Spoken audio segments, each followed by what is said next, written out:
мене ме убивте у појам, затоа што ја вечерва сваќам, да не ве прашам по трет пат, а зошто не го правиме тоа ако е толку добро?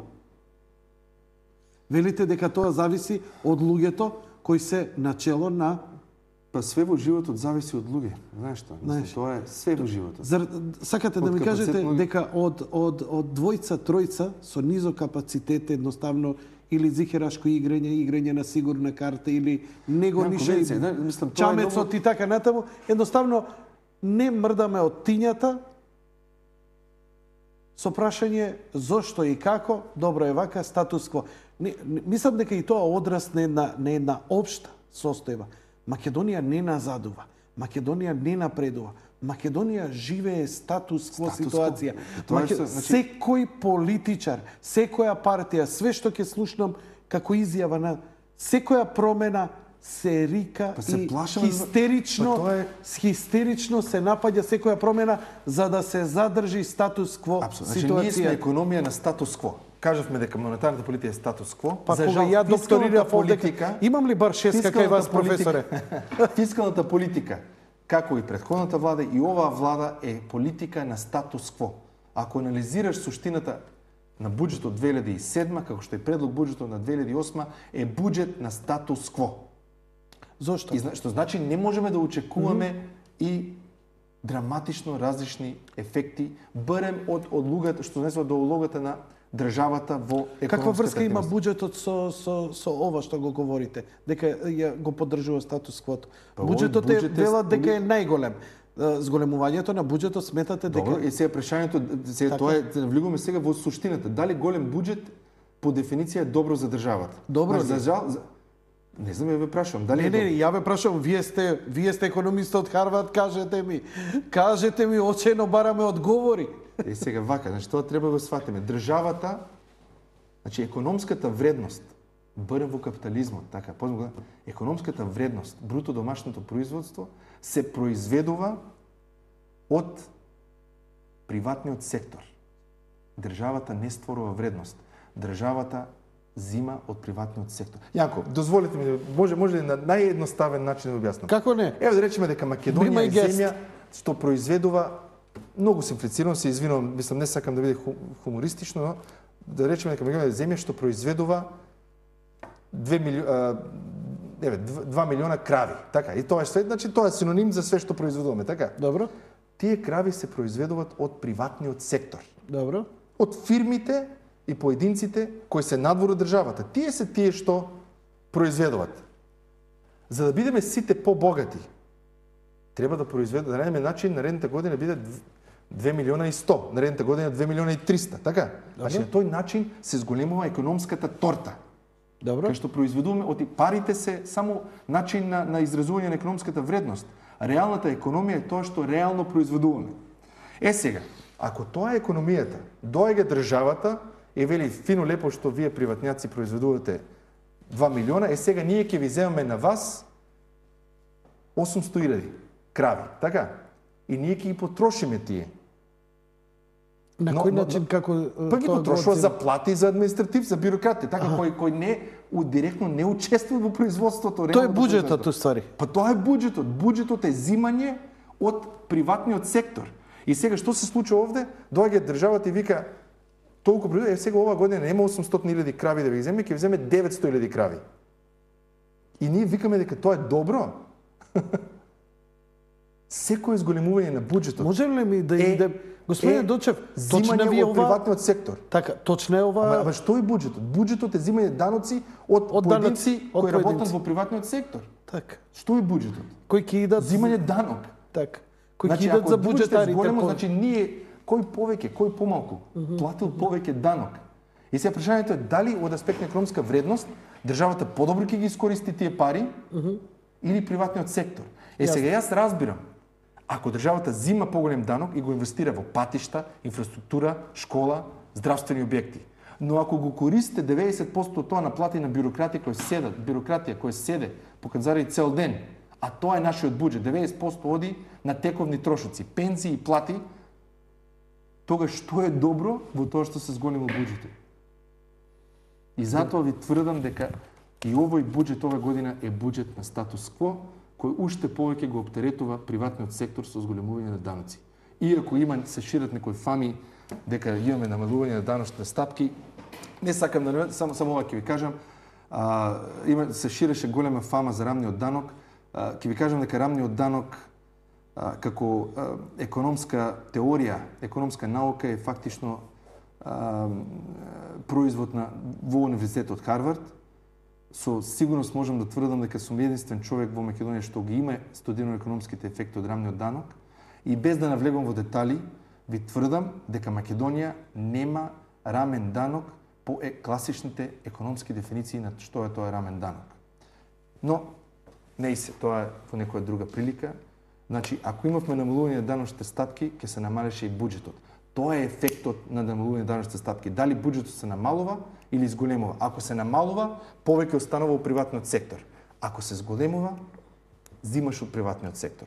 И тоа е тоа што континуирано се случува во последните 10 години, со посебен интензитет последните 6-7, каде што државата зима повеќе, се повеќе и повеќе од приватниот сектор. Тоа не може да биде добро за државата, а тоа во крајна линија го осеќа секој обичен човек, чии приходи континуирано се намалуват или се оптеретени со плаќање на повеќе и повеќе данок од државата. Да ве прашам, што е онда решението? Сега за тоа. Друга емисија? За тоа би требало друга, навистина друга емисија, но мислам дека кажав дека спремо мислење, значи од аспект на државата, така, значи фискалната политика е тотално погрешна и е погрешна веќе 7 години назад. Монетарната политика ја зборувавме, микроекономските проекти од типот што ги дискутиравме треба да се најде проекти каде што ние може да преземеме иницијативата. Фискалната политика, дека дисциплината зголемена, сето тоа е добро за државата, дека плаќањето на фискализацијата, плаќањето на даноците, збирањето на даноците, фискализирањето на се и се што... Но сега зборуваме макро. Добро. Секој, јас сум апсолутно запрашав секој да си го плаќа данокот. Ве молам, објаснете го за да не ве разбереме погрешно. Сега кажав, значи пак ќе повторам, значи прашањето е сега од економската вредност што се створува приватниот сектор. Прашањето е дали државата треба да зима тој процент од вкупна, како што моментално државата значи има 42% од вкупната економска вредност, така?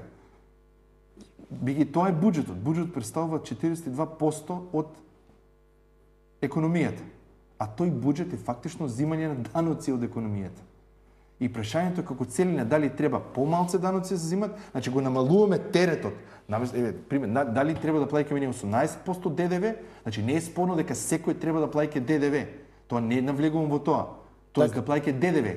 Но прашањето овде дали ние навистина не треба 18% или има простор да разговараме за 15-14% ДДВ. Па и помалку. Бидејќи ако намалиме од 18 на 14, тие пари остануваат во раците на приватниот сектор. На сите нас како поединци, така? Значи наместо да ги даваме кон државата, го задржуваме. И ние кога ги задржуваме тие пари, што правиме со тоа? Или го трошиме, или го заштедуваме, или го инвестираме во нешто. Така, тие се трите работи кои значи кои секој човек ќе ги направи, мора да прави со пари што му остануваат. И компанија, тоа е. Значи, но во секој случај и да ги трошиш, и да ги чуваш, да ги штедиш, и да ги инвестираш, се чувствува како позитивно. Апсолутно створува, дава стимул на приватниот сектор. Значи, а зголемувањето на економската вредност е исклучиво функција на приватниот сектор. Два заклучока. И тоа е улогата на државата, да го стимулира приватниот сектор. Флуктирачки, како го рековте курсот? Менаџиран флуктирачки курс и пониски даноци. Апсолутно, но не образложени. Не образложени, фактични. Не од типот како шминки, дека викам имаме рамен данок, ниски данок, кога немаме. Не сакам да навлегувам тоа кој што кажав, и инвестиции буџетот покажува дека ние имаме зголемување на вкупните даноци, а не намалување. И инвестиции во како што е тецне проекти каде што повратот на инвестираните пари се далеко поголеми од тоа што добиваме сега со сопствените ресурси кои ги имаме. Се ова, ако не го оствариме, ние турбуленциите на светскиот пазар ќе ги чувствуваме се повеќе и повеќе. Она што се случува и така натаму. Значи, растот на цената на нафтата кој е неоспорен и ќе иде и нагоре, тоа го заклучивме. Цените на суровините одат во некој прилог, во некои сегменти кај нас, но и тие знаат да зафлуктираат, да одат горе или долу и така натаму. Ова се некои генерални најсублимирани заклучоци од вечерашниот разговор со многу информации што се надевам дека на луѓе ќе им помогнат не само да знаеме, некој на берза кој би сакал да се појави, бидејќи нели капитализмот не се учи, тој се живее, колку што мене ми е јасно. Господине Дончев, ја навистина ги исцрпев сите подпрашања што имав, може би уште мал милион, но очигледно за некои аспекти би требало да одвоиме цели емисии. Убаво ме инспириравте, ќе посветам една емисија за виното во Македонија со луѓе и се надевам дека повторно ќе гостувате во едно друштво кое би разговарало малце повеќе, а вие како проект го имате исто така разгледувано. Благодарам за поканата. Како што кажавте, темите што ги отворивме можеби се многу широки, но сепак се клучни за тоа како сите ние како поединци, како држава ќе определиме нашата собствена економска судбина во која ќе живееме после 10-20 години, бидејќи сите економски одлуки имат реперкусии како и краткорочно, но уште поважно, долгорочно, и тоа што сакам можеби да биде како заклучок од вечер е дека додека ние како нација не почнеме да размислуваме каде сакаме да бидеме 20 години од сега и ги влечеме економските потези врз тој основ, тогаш ќе поминат и наредните 17 години, но ќе се разбудиме еден ден и ќе видиме дека не живееме многу по-различно во просек од тоа што сме живееле во далечната 2007 година. И мислам дека тука е суштината на напредокот на било која нација. Ако размислуваме долгорочно и ги влечеме потезите врз таа основа, без обзир кој е на власт сега или во иднината, тогаш може да се надеваме дека ќе креираме подобра иднина како за нас, така и за нашите наследници. Што еднаш ви благодарам за учеството во емисијата. Почитувани гледачи, благодарам за вашето внимание. Оваа емисија ќе биде репризирана во стандардните термини, но и ќе зачуваме за некои термини кога ќе има потреба во оние подолги празнични паузи, затоа што знам дека ова малку обемна материја и бара малку поголема концентрација, но мислам дека е повеќе од потребно, барем еднаш годишно една ваква емисија која треба на луѓето да им ги разјасни работите и од стручен и на малку популарен начин искажано во каква денешница живееме, што може да не очекува и како треба да се поставиме во она што утре. Очигледно е дека не можеме да очекуваме дека некој друг ќе ни ги решава проблемите. За жал, пазарното стопанство бара максимално ангажирање на секој поединец. Тоа беше се за вечерва. За утре вечер само ви најавам дека ќе имаме гостин по повод една кампања која ќе стартува. Тоа е кампања за борба против сидата и за понеделник, почитувани гледачи, она што прилично ги возбуди духовите во градот во Македонија.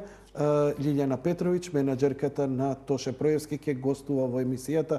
Овој пат ќе се соочи со гледачите, со публиката, со вас ќе разговара. Ви благодарам за вашето внимание, лека ноќ и пријатно.